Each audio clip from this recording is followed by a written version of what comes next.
Then we have the Colosseum, and this is built by the Flavians. So prior to this, we had the Julio-Claudians, which is Julius Caesar, Caesar Augustus, Tiberius, Caligula, and Claudius, followed by Nero. And then Nero, of course, will be the last of the Julio-Claudians. He will commit suicide, and this leads to a civil war. The next emperor up will be Vespasian, who's a general, and he's one of many military generals who will come to power in Rome.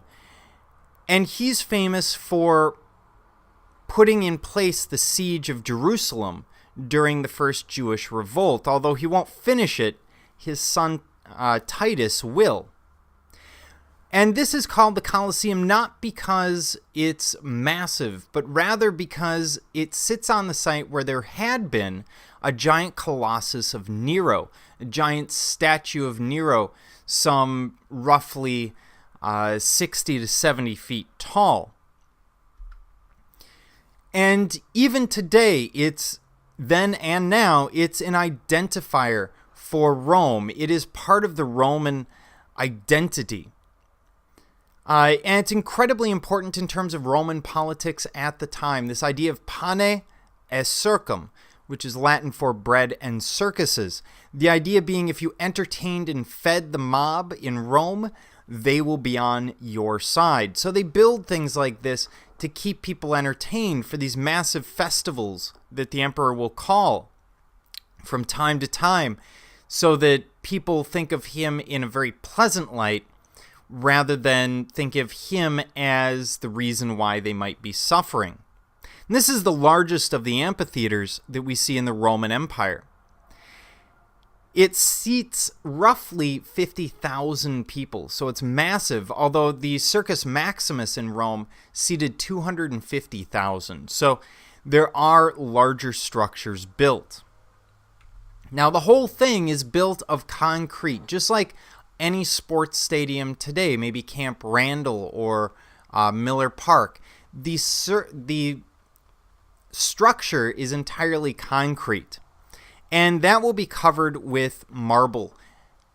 So the whole thing will look polished and look spectacular, even though it's really a concrete structure. And when you look at it, it looks very basic. The reason is most of the marble was removed, and actually most of it is today in St. Peter's Basilica in Rome.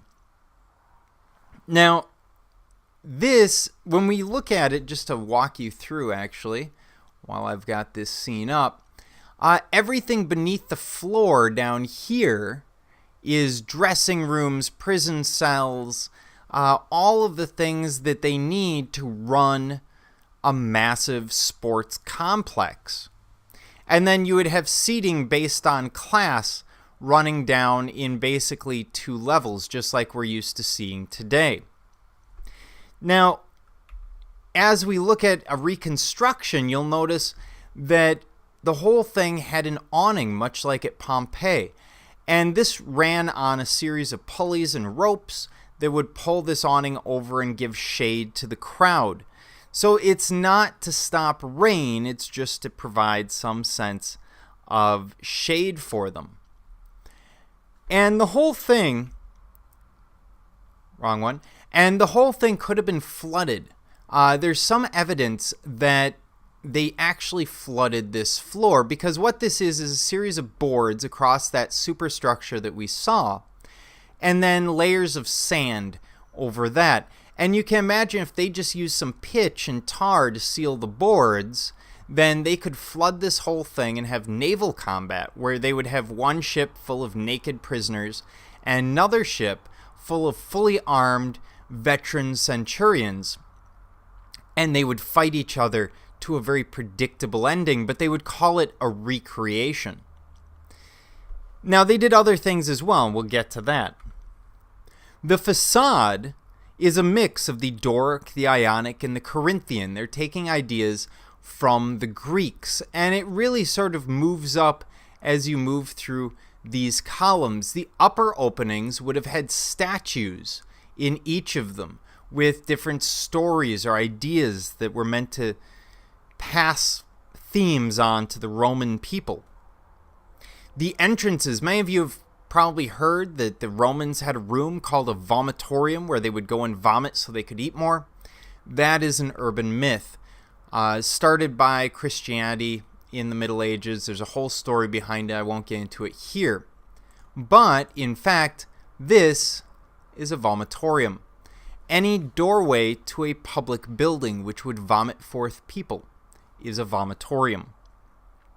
And the entrances, much like if you go to Lambeau Field or Camp Randall or elsewhere, there's certain arches at the bottom, at that base level, that would actually be entrances. The rest would be fenced off.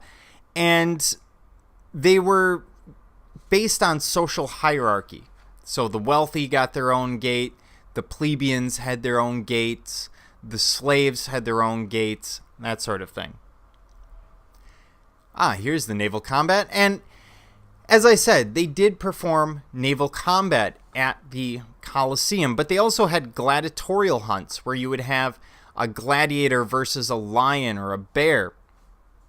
You would have capital punishment. Usually criminals and other prisoners would be put to death in, let's call it, interesting ways, where they would put them out there and see how long it takes a lion to consume them, or put them out there against a fully armed gladiator, or whatever else. They would have animal hunts, an animal versus animal combat, where you would have a bear versus a lion. You would also have your standard gladiatorial combat. So you have a great deal going on at the Colosseum, usually based on either capital punishment or blood sport entertainment. But keep in mind, people are expensive, animals are cheap, so oftentimes they're going to be watching animals dying more often than they're watching people dying.